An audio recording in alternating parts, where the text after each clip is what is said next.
Hello everyone, hope you are doing well. My name is Omer Khan and I'm the founder and CEO of MOK School of Law. And I once again welcome you all from the platform of MOK School of Law. And today we are honored and delighted and very excited to host a very important guest who has come all the way from the UK, Miss Umaira Navid Zuberi. Miss Umaira, how are you doing this fine morning? I'm really good, thank you. How are you? I'm all well. Thank you very much for taking our time and coming all the way from the UK. And I thought, I'm a lawyer, I'm a teacher, and I keep on talking in all the videos, and I talk to all the students. And then today, I thought I'd leave the floor to you. And just to begin with this entire conversation, you serve in the Foreign Office of the UK. How did you ended up there? Like, what was that one point? What was that any experience? What was it? How did you end up in the Foreign Office? It's quite difficult to pinpoint one thing that led me there. I studied history and politics at university, and I did a master's in applied security strategy. I knew I wanted to work in security and international relations. That's what I really enjoyed doing when I was at uni. I went to Exeter University in the UK, and I think that's when I discovered the civil service. I knew that was a way forward, a career that I wanted to pursue. And I heard about the diplomatic service. They have different things called streams. So you have the generous stream, you've got the economic stream, and you have the diplomatic stream. And they're called fast stream graduate programs. And you can apply to that. And that basically is a really rigorous recruitment process. It has assessment centers, 3 interviews, online e-tray exercises, and it's really, really difficult. And I applied 2 times, I think. You apply on your last year of university, and then you can apply every year until you're 30, because as is the graduate program.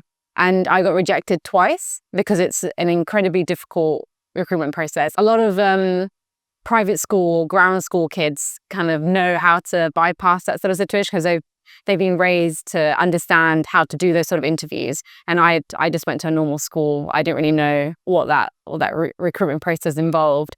So then I just went direct entry. I just went on the civil service jobs board. I found a job that I thought was really interesting in the cabinet office, working on government security.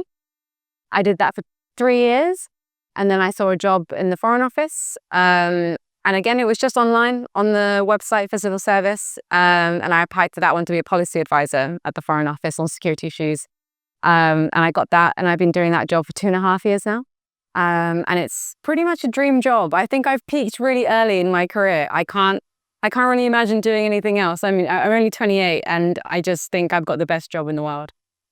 It's very inspiring. So a lot of students in Pakistan in particular, I teach law, right? So a lot of students who pursue law at undergrad level, they want to pursue LLB. Eventually, they want to pursue CSS and they want to be a civil service servant. And then they want to pursue diplomacy. They want to be an ambassador to Pakistan. They want to go to the UN. Let's talk about the UN a little bit. You have been to the United Nations yourself and you've represented your country. Yeah, I have. I've been really, really lucky to represent the UK a few times now at the UN. I've been to all 3 UN headquarters in Vienna, Geneva, and New York, separately for different issues. I work on quite a few different issues at the Foreign Office, but the main one I work on is on space security. And that's quite important to a lot of countries. So I've been able to go to Vienna to talk about peaceful uses of space. I've been able to go to New York to attend the first committee and make a statement on non-proliferation of weapons in space. I've been able to go to Geneva for different events and conferences of disarmament to talk about space. So I've been really lucky to be able to represent the UK. When I'm teaching my A-level students or even LLB students, public law, LSM, United Nations is something which remains a topic of discussion, and a lot of students are really intrigued and interested about the United Nations. And I think you have studied the world history, so you must have studied the United Nations, in course of your A-levels and your undergrad program. And you, from the time when you were learning about the United Nations, from the time that you were actually there making a speech there, how has been your journey overall? I think when you actually go to the UN, it's very different to what I thought it would be like when I was a student. I think when I was a student, it felt like a real the place to be, like it was this amazing institution that would solve all the world's problems, and it was all about coming together, and it was about listening to everyone's opinions. And I don't know, I thought it was a wonderful thing. I still think it's a wonderful institution. I know there's a lot of disillusionment about the UN these days, but having been there and been working on different topics at the UN for the past 2.5 years, I still feel it is making a really big difference in the world. I think it depends which area you're working on. It depends which city you're working in. The community in Vienna is very different to the community in Geneva, which is very different to the community in New York. I have to. And what is that difference that you've noticed overall?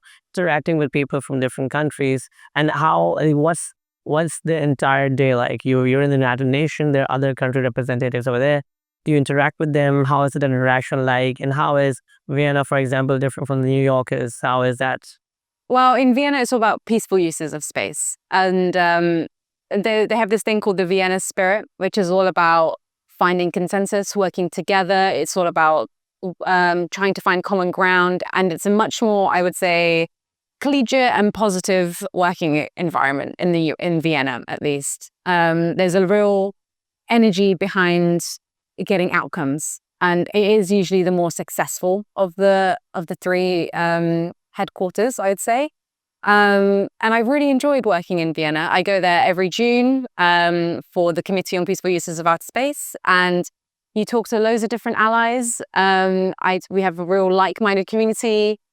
During the day, you're talking about different negotiations, what languages you should be using in different statements. You coordinate to like you can say this and we'll say this, and at the end of the day, we all go out for karaoke and we had dinners together, and it's really, really all right. So yeah, this is the fun part that you just mentioned there. So you go for this karaoke and all of that stuff, and students and stakeholders outside general public think United Nations and the ambassadors and the diplomats are some very serious people talking about very serious stuff, and they're they try to have this word wars at the forum, and they don't really talk to each other. I mean, how does that end at all, Sandy? It's completely different. Where diplomacy is about building relationships, and you can't do that if you don't build relationships with the people that you want to be influencing or want to be having a relationship with.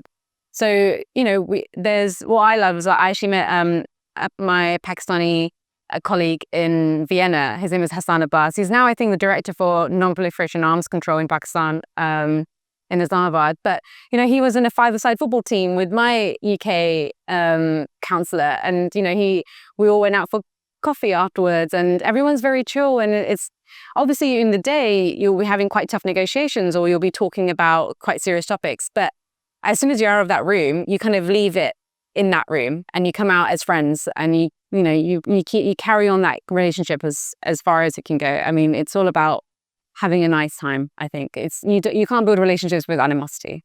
What, in your opinion, is the relevant skill set or the competencies required for traits required to be a person who could serve their company in terms of diplomacy or representing their countries? And what do you think? I mean, in the course of your undergrad or your A levels, what are different experiences that you have indulged yourself in that have helped you to develop those competencies? I think it's changing. I think like 50 years ago, there was a real idea of what a diplomat in the Foreign Office looked like. They were usually old and white and male and quite silver-tongued and Newtonian, and they were sort of raised to know exactly what to say and how to say it, and they had this unique understanding of etiquette. And it was that I don't have any idea of. And even I sometimes, when someone calls me a diplomat, I'm like, I'm not sure if I am. I'm just sort of, I think what you really need to have is a sense of the person you're talking to. You need to know your audience. You need to be able to adapt to who you're talking to and kind of really understand what they want from this conversation, and be able to kind of really pinpoint that and be able to adapt your way of talking to them.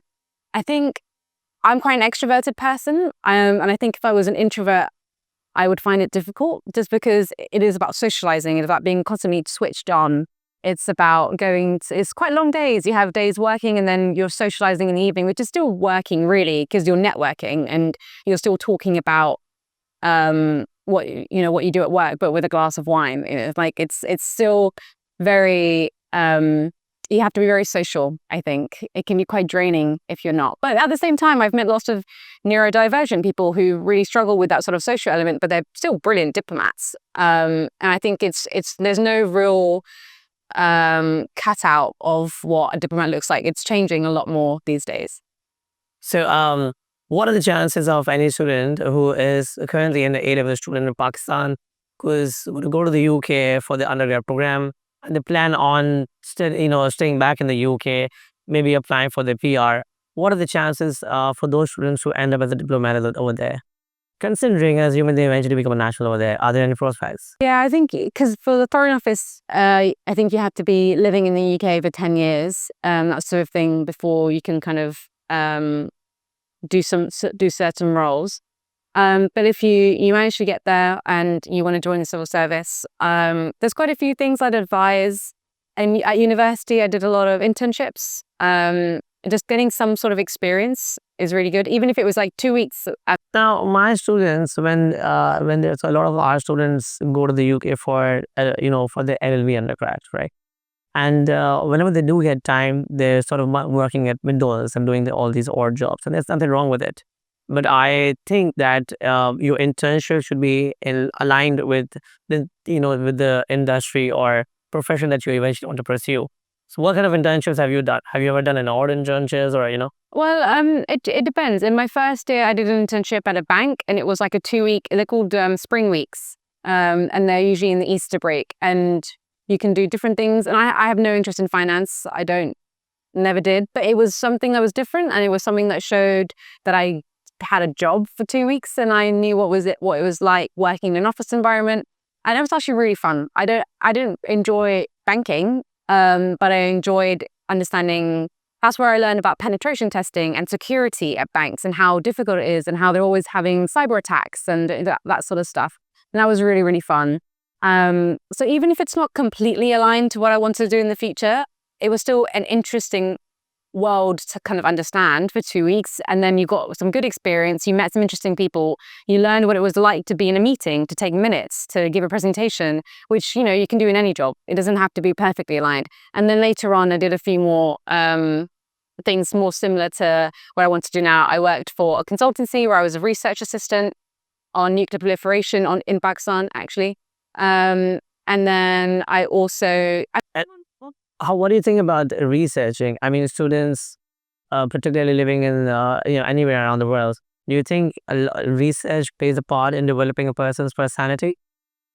Definitely. Yeah, I don't know if it's definitely actually. Research is very different depending on where you're doing it. We have research analysts in the Foreign Office. I did research analysis for consultancies. Private and government research is very different.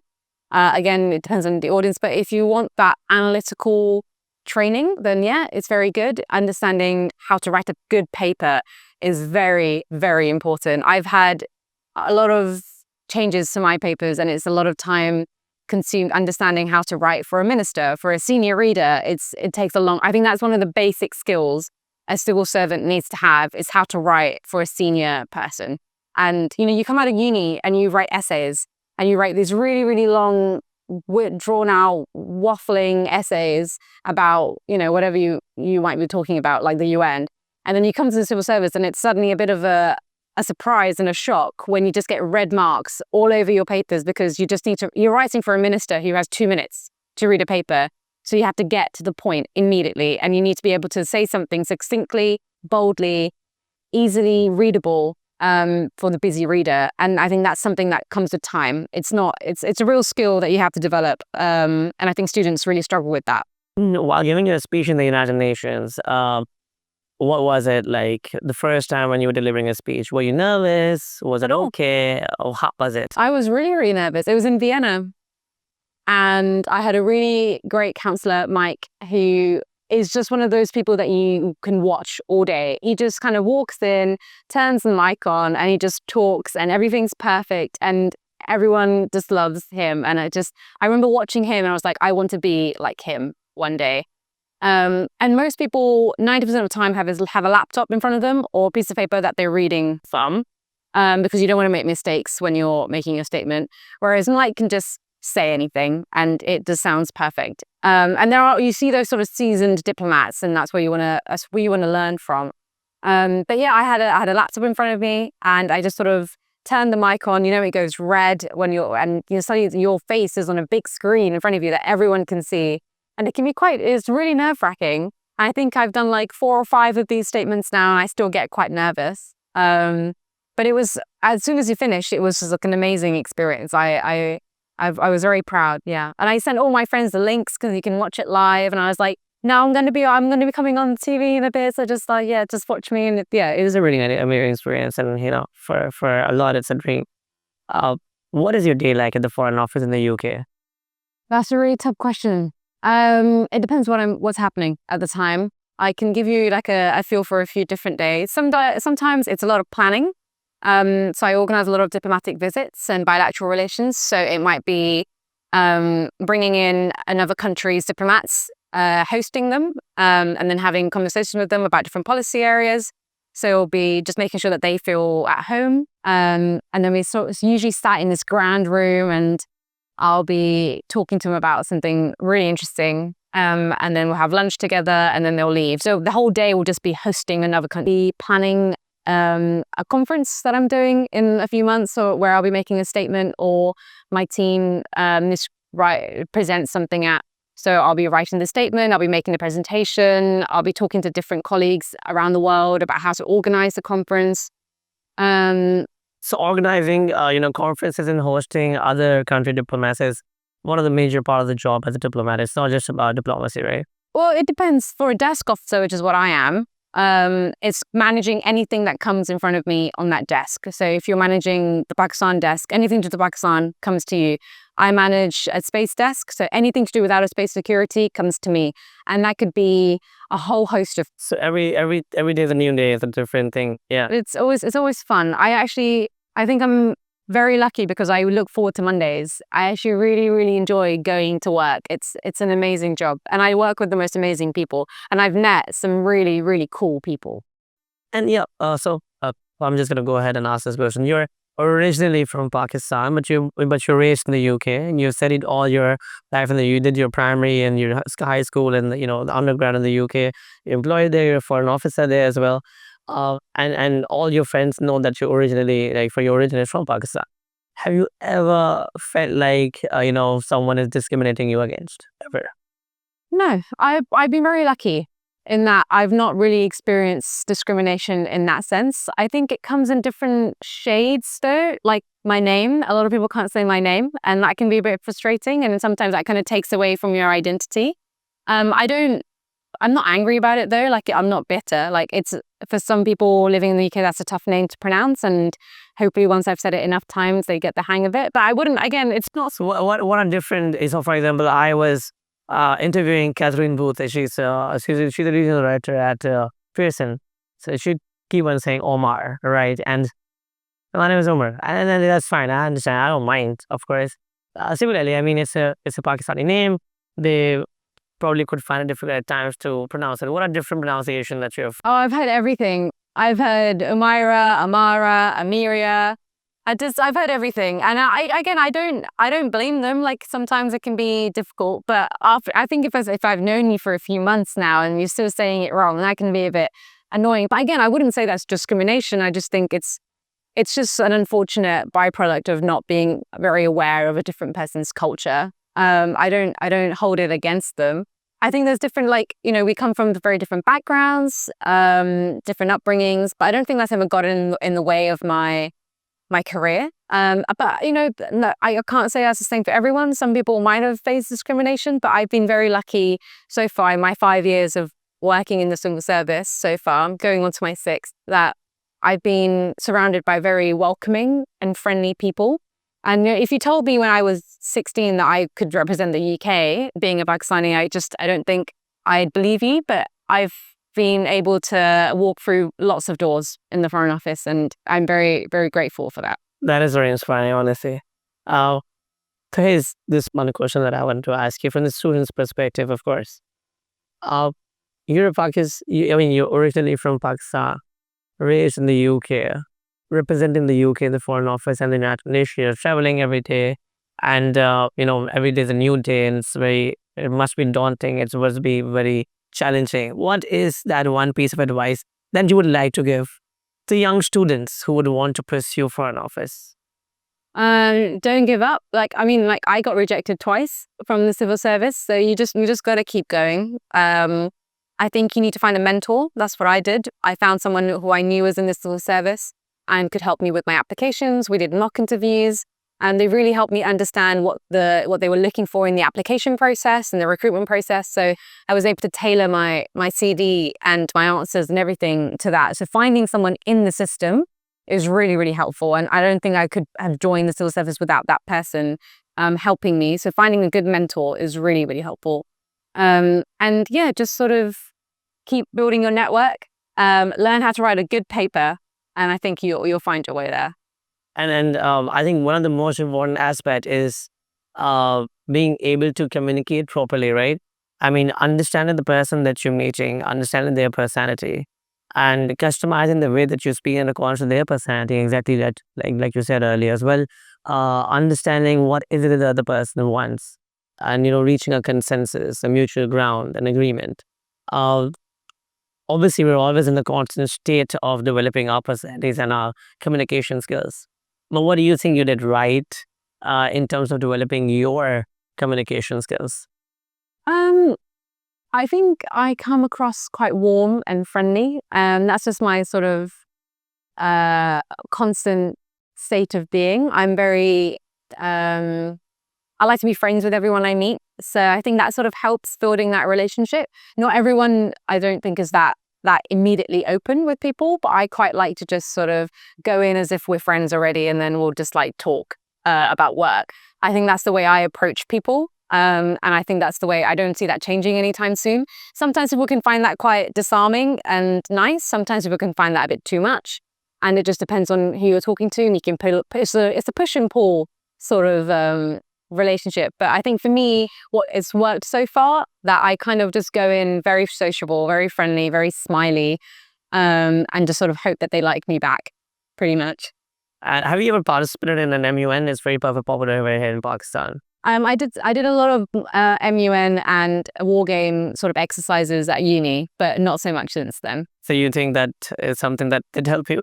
Oh yeah, definitely, 100%. I love those sort of things. I love exercises, and we do them a lot in government as well, but not as so much as a student prospect. But no, that was really, really helpful. Doing war games and MUNs at university and internships was a way to kind of give examples at interviews, because you're never going to always say like, oh, when I was president of this country in this exercise, I did this and et cetera, et cetera. But it's a good way for you to sort of manufacture examples of your thinking, the way you approach a problem, how you broke down a problem, that sort of thing in an interview. And just be like, oh, I took part in a war game where this happened and this is what I did, X, Y, Z.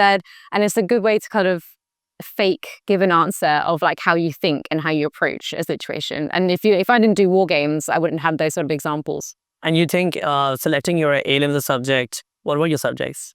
I did history, I did English literature, I did politics, and I did media studies. Media studies, all right.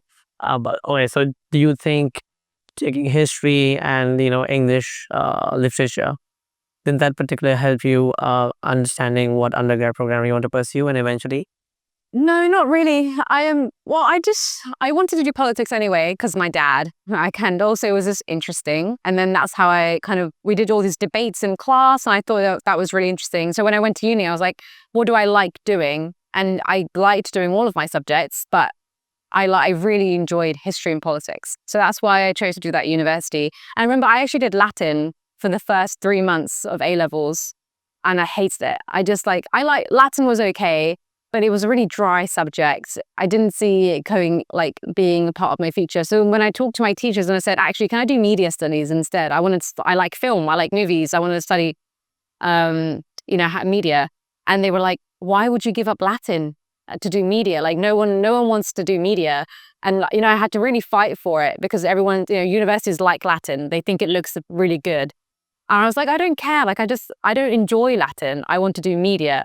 So it took a while, but eventually they let me drop Latin and then I did media and I loved it. And that was the hardest subject I did. Out of history, politics and English, media was definitely the toughest of all of the A-levels.